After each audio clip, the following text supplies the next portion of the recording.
Okay, what's up, guys? I want to vent a little today. Nice breezy day down here in Brazil. Um, I'm trying to get a little cleaning done, but yeah, look, it was a interesting experience. I found um, a certain YouTube creators, Traveler Circus. They done traveled over to TikTok.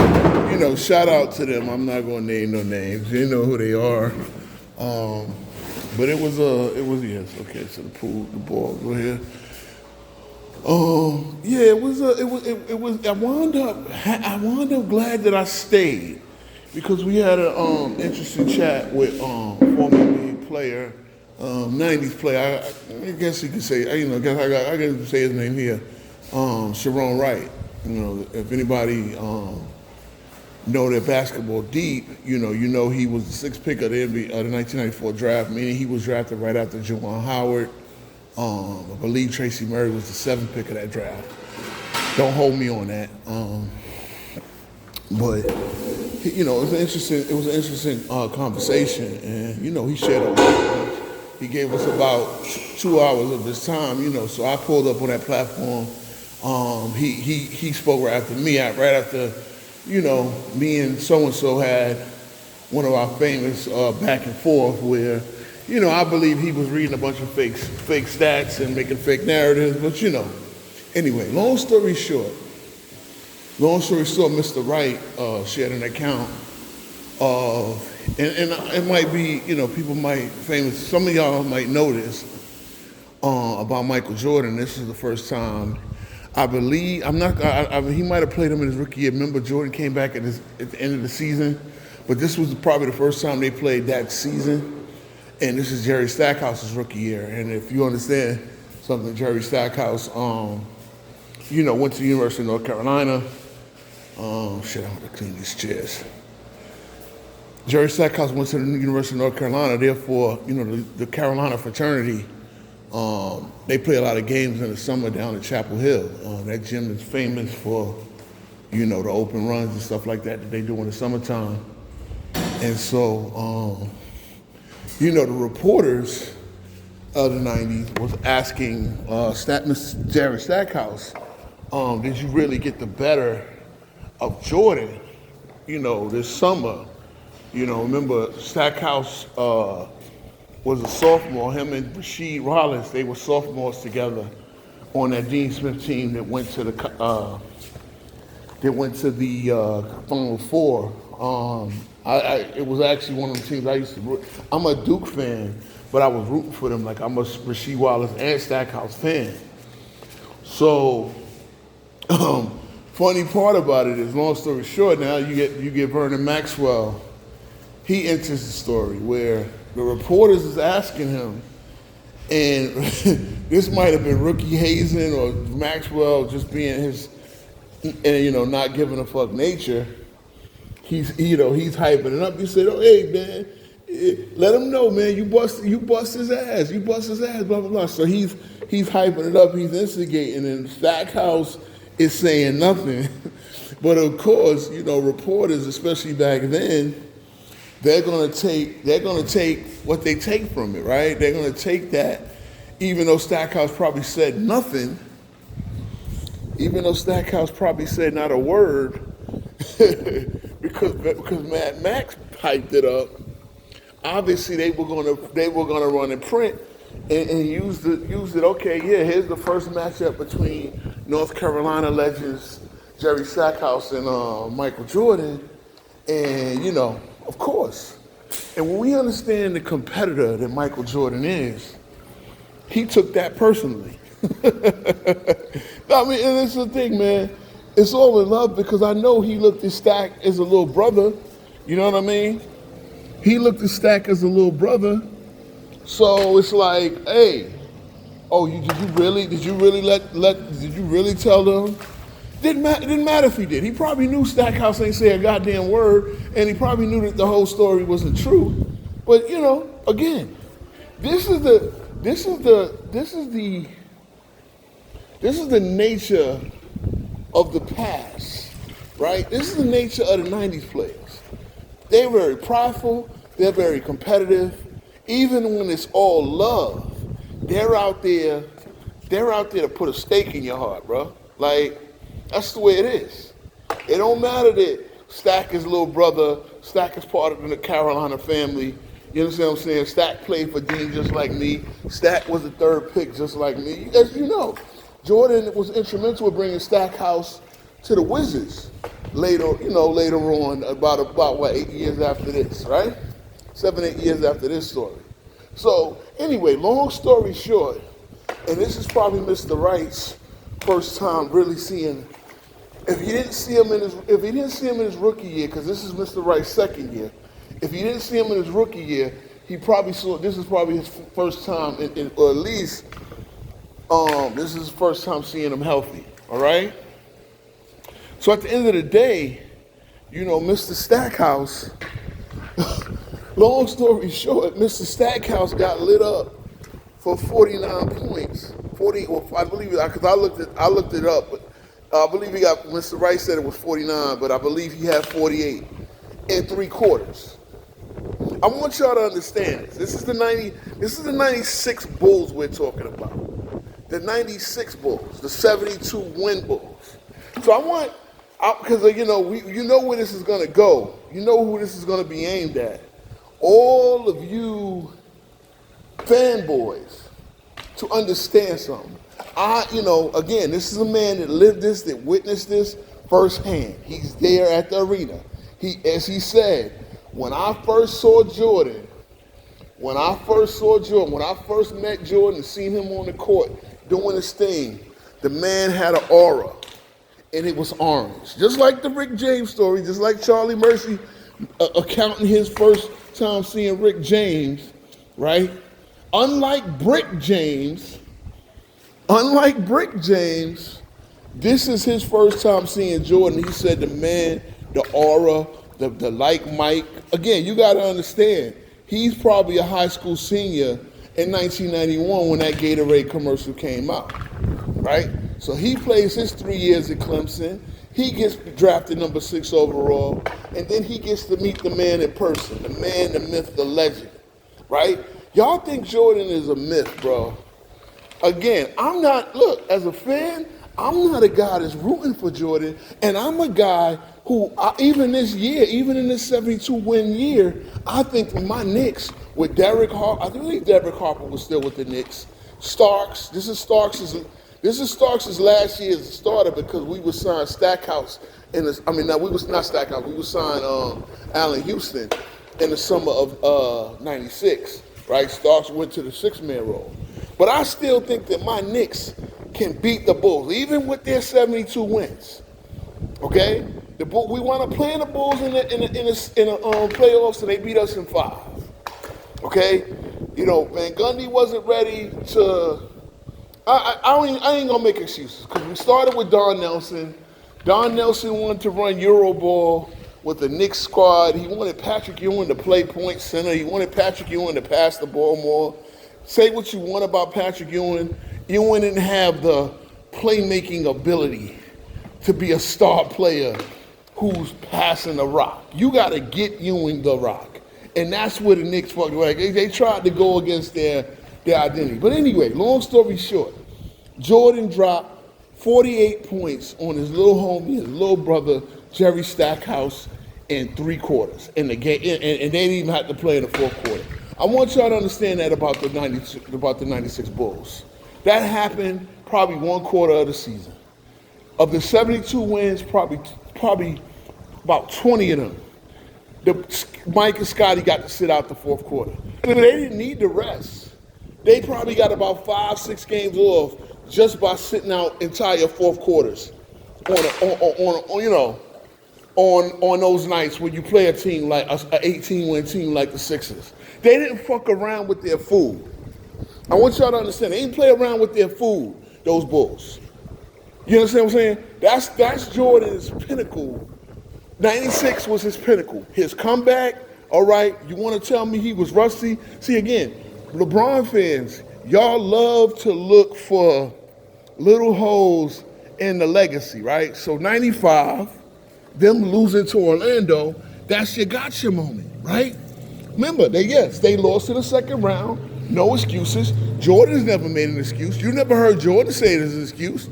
Jordan expected to win, even with Horace Grant on Orlando, even with Shaq and Penny. He didn't sit there and say Shaq and Penny is too hard to beat. Never uttered a word out of his mouth. That was never uttered by Michael Jordan. Okay?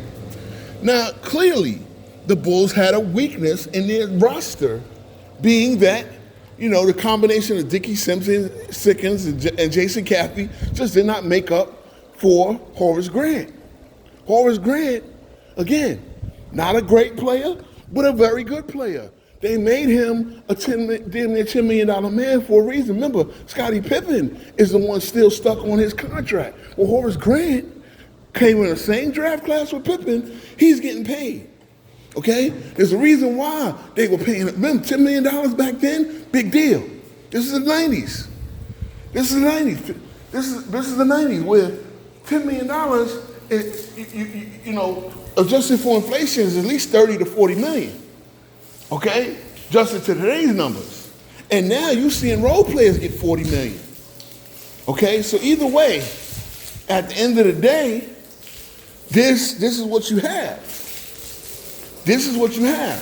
So, I mean, really, it's like I want to preface this. I want to transition this over to the current day situation. And this is what y'all need to understand. I'm a fan. I don't have the account like a Sharon Wright. I don't have an account like a guy who got picked in the lottery in the middle of Jordan's career. I don't have that perspective, but as a fan, I knew what was going on. I'm 16 years old during this season, probably 16 years old during the game. I would turn 17 that year. So I got an understanding of Jordan, the Black Cat. I heard the stories, and again, I can tell you, I lived it and seen how dominant the Bulls were. Now, as an all-time team, I still have my criticism because, yes, the Philadelphia 76ers, while talented, as you see, they would get the first pick after this year, and that will become Allen Iverson. I believe Mr. Wright got traded to Toronto. I believe he got traded to Toronto. Remember, this is an expansion year. Toronto is a new franchise. So they traded Sharon Wright to Toronto, and long story short with him, his career was cut off because he had a car accident, he had a serious injury, and it was really kind of hard for him to get minutes. So rather than just be on a roster, because he was still good enough to make rosters, they weren't going to get him no playing time. And he said, look, bro, my pension would have been better if I'd have stayed here in the States and just played a couple of minutes. But he went overseas where he could play more. Made his decision, and again, he's living a good life. You know what I'm saying? I really hope to kind of interview him on my platform, and I would like to kind of expand my platform. He was a good down-to-earth brother. He gave us his time, but he told us the stories firsthand. He told us his stories firsthand. So it's the things that I'm old enough to know. Mr. Wright is probably about 6-7 years older than I am. You know what I'm saying? Yeah. He's class of 91. Therefore, he's about 6-7 years older than I am. And, he played in the league. You can, it's something, and again, he said, look, I watch you guys. I enjoy watching you YouTubers. I enjoy watching you, these podcasts and stuff. What I don't like is these new players who are telling the stories who are kind of dry snitching. Like, it's one thing and trust me, nothing he really said was dry snitching. This is stuff that's all verified. Like, he wasn't, and when we talk about dry snitching, I mean not talking stories about what happened on the court, but talking about some behind in the locker room, behind the scenes type shit. He ain't named no names when it came to a couple of things he was talking about. You know what I'm saying? So he ain't put nobody's business out in the street. Okay, the Maxwell story, Maxwell getting hyping it up. So when Stackhouse got the 50 dropped on his head, that's known facts. you can go and verify this. Okay? This is giving nothing up. Maybe some of you young guys didn't know this, but this is what happened. This is what happens when you tug on Superman's cape. You understand what I'm saying? So, I'm going to transition this to, look, congratulations to the Redeem team, Melo, Dwight Howard, everybody who was on that Redeem team. That was important. That was an important thing for the culture. And shout out to LeBron James, because I'm going to give you credit because you did a great documentary on Netflix, basically giving Kobe the love. And again, it was everybody on the team, everybody on that Redeem team of 2008 that redeemed the United States and gave us our superiority back in the game of basketball, right? By winning the Olympic gold again. We obviously won in '92. So we lost in '88 with the college kids. We came back with the Dream Team won. We won in '92. We won in we won in '96. We won in 2000. 2004, it seemed like we got a little complacent thinking all we had to do was send NBA players. And see, at this point, now other teams have NBA players. It wasn't that other teams weren't always talented, because that's what y'all like to think too. But the NBA players were now in here playing NBA style, so you're seeing the Dirk Nowitzkis. You're seeing a lot of these guys that were with Greece and Argentina. You're seeing Luis Scola and Norbert, the Gasol brothers. You're seeing all these guys in the NBA now, where a generation earlier, you wouldn't have seen them in the league because they, more than likely weren't confident enough to make the move to come over. But again, one of the things I keep saying, they were forbidden by NBA rules to play Olympic basketball. If you had an NBA contract, the owners did not want their players going over in the summer to represent their countries playing for the Olympics. So it's like, okay, yeah, I'm paying you this money, and it took Stern to understand that, hey, this is globalization of the game. It's going to benefit all of us going forward if we let our players play, and we let both the American players play. It's good for the country's morale, promoting us in the Olympics, and it's good for the globalization of the game, which has come to benefit. So instead of being selfish, thinking, well, my one player might get hurt. Okay, if he gets hurt, he gets hurt. But guess what? We've globalized the game so where we're making more money on investment. So understand that, right?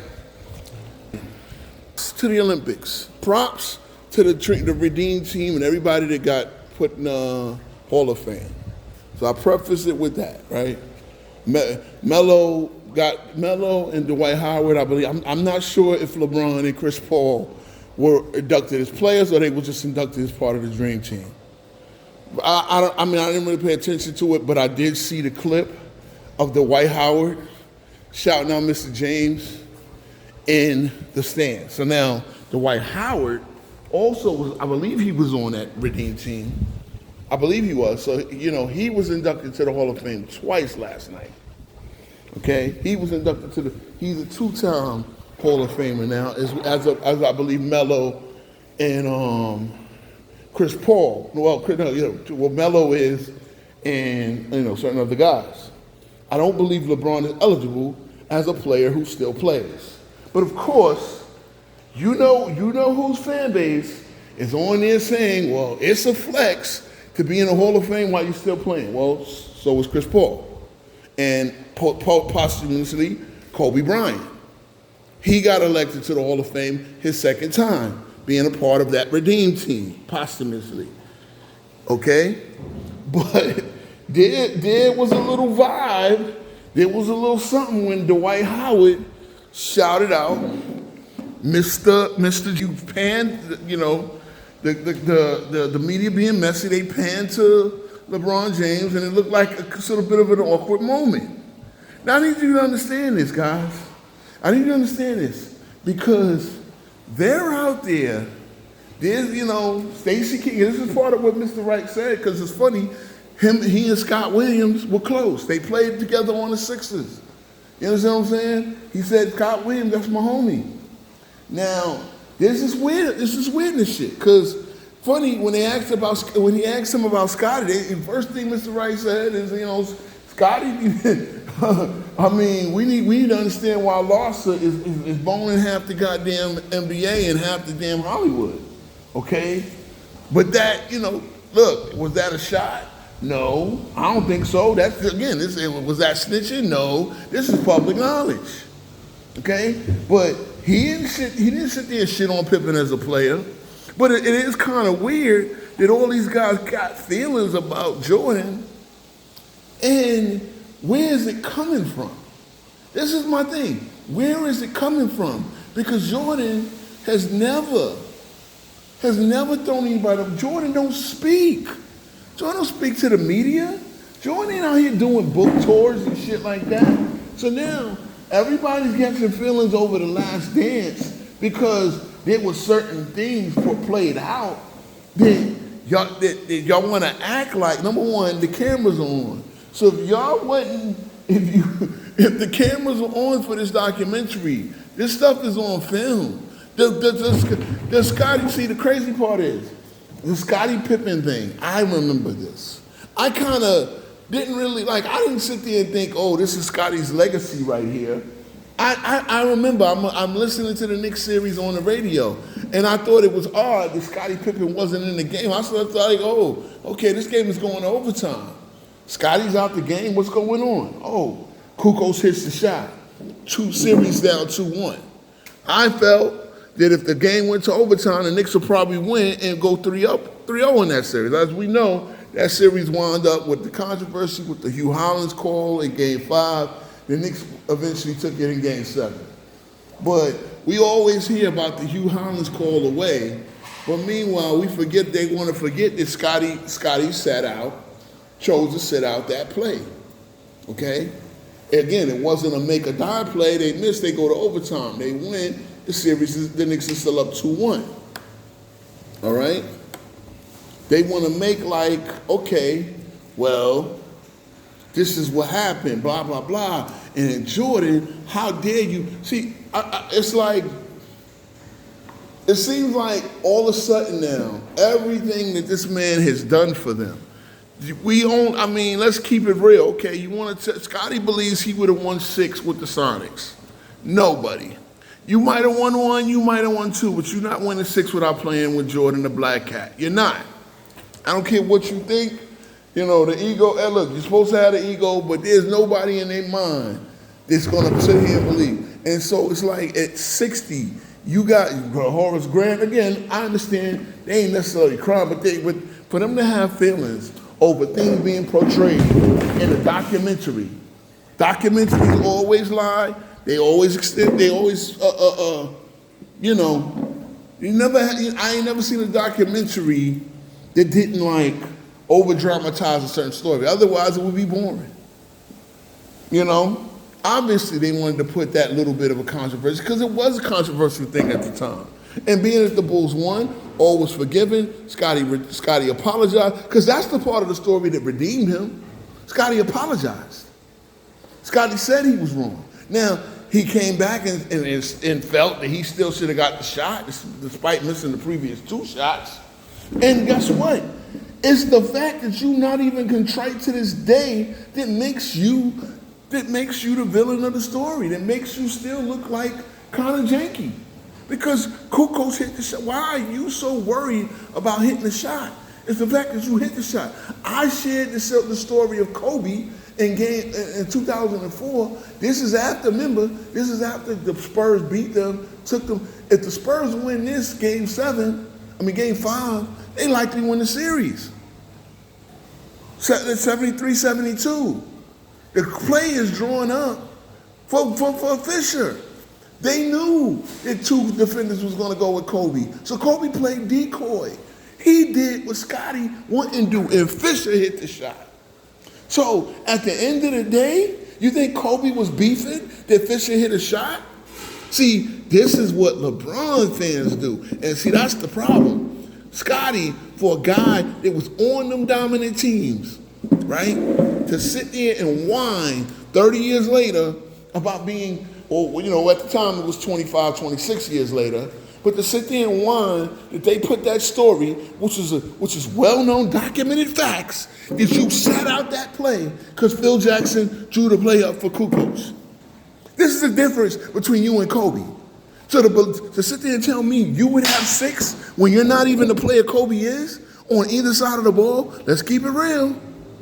Scotty was nice. He wasn't that nice. He wasn't that quick. His bag wasn't that deep. You would have won 6 with Seattle. You might not have been an all-star with Seattle. We don't know this. We don't know this. And you know, I don't care what these content creators tell you, Scotty benefited around playing with Michael Jordan. There's no doubt about it. They again, as we know, the LeBron sexual media and some of these content creators are linked up with them. Let's keep it a stack. Until you prove otherwise, I'm going to believe what I believe. You can, you know, again, I can't prove that you are, but there's enough stink there for me to believe that you are. I can't prove it, so it is what it is. It's not about what I can prove. It's what see, this is the thing. This is sports. It's what the general public thinks, okay? At the end of the day, it's like you got Dwight Howard, a guy that just won a championship 5 years ago. Now, y'all want to tell us that championship, that bubble championship, was a real championship and it meant anything, right? But Dwight Howard, in that moment with LeBron James, a little bit weird. A little bit weird. Because LeBron, you know, Mr. Everybody Wants to Like Me, Mr. Everybody, you know, you got Melo up there, you on that team with these guys, man. You won a gold medal and a championship with these guys. And I think you still harboring a feeling that he called you a bitch. And he let it be known that you got him off the team because he called you a bitch. And say what you want, LeBron James is a little bit of a bitch. Let's keep it real. He is. Wait a minute. You're up there. I ain't see, because look, I don't like Glaze Fest. I am going to look at Melo's acceptance speeches and stuff like that. I went to church last night, came back, and then I saw the TikTok stream as I'm laying down, and you know, and that's why I heard the stories from Mr. Wright, and you know, but bro, that was weird, and I'm illustrating the difference. I'm illustrating the difference because cats don't fear or respect LeBron James. They don't. They don't. And because he's a passive aggressive motherfucker. Dwight Howard was I'm not gonna act like Dwight Howard was in his prime in 2020.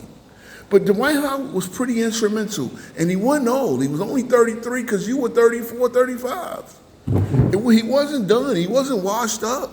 Was he prime, dunking on everybody, Dwight Howard? No. But he still was a starting caliber player, and he played a reduced role coming off the bench to help you guys win that championship, your last championship to date. And there's this vibe. There's this vibe when he called, all he did was say LeBron James is in the crowd. There's LeBron James look awkward as fuck. I noticed that. Maybe I'll go and watch and see if it was anything to it. But the part of the clip that I saw, and it appeared to be from the Hall of Fame ceremony last night. A little weird, man. So, I'm about to wrap it up, man, because LeBron, you looking janky out here. Because you know what? That passive aggressive shit you be pulling is starting to take form, man. The chickens are coming home to roost. You are such a guy, like you're taking pictures alone. I didn't see LeBron in any of them group pictures, bro. Now I'm sure but I don't see him on social media. So I see a lot of these LeBron fan glazing groups, because I'm getting everything from Facebook, right? I'm looking at the clips from Facebook. I ain't even go on YouTube to pull the clips up. I was watching wrestling shit last night. I was watching AJ Lee reaction and shit like that. I can't wait till Jim Cornette reviews the AJ Lee return and the pop and everything else. And the CM Punk segment with Becky and all that shit, bro. I do it. Look, I'm a wrestling fan still. And man, AJ Lee look good, man. I'm happy to see that little Puerto Rican mommy back, back on the scene. She was actually a really good superstar, really good promo. She talks almost as good as her husband. You understand what I'm saying? And she's pretty believable in the league, despite being, she's in really good shape. So she's pretty believable in the league, in the ring. Her shit was good for somebody who ain't wrestled in 10 years. Okay? So, she was flawless on the mic, everything, man. But yeah, man. Let's see what's going on. We got some things going on. Tuesday show's gonna be popping. Let's see. I don't even know what the subject gonna be yet, because again, this is how I do. Boy, shit come up. I know I ain't gonna talk about this Hall of Fame shit, man. This is just for this video. But I try to keep the show on what's really popping or what's really innovative, man. But it was a pleasure. It was a pleasure talking to Mr. Sharon Wright last night. And even like I said, if people wonder why I still go on that platform, yeah, you never know, man. You never know. You get stuff like that. That was pretty cool. Even though they play their little, but yeah, man, it's fun. It's fun out here, and I'm gonna just look forward to the next time, man. See you guys. Peace.